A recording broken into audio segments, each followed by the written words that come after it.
আসসালামু আলাইকুম গাইজ। তো আজকে আমি আমার স্বরচিত একটি লেখা পাঠ করছি। খুবই সংক্ষিপ্ত, কিন্তু আশা করি আপনারা শুনবেন এবং ভালো লাগবে।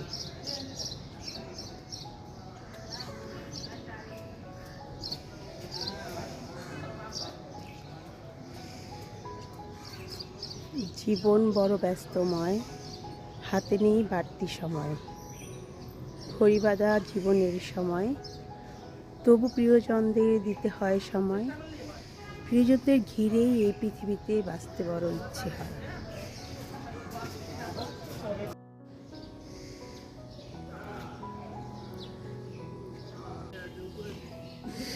দেখছেন গাইজ, কি সুন্দর ফুল পড়ে আছে।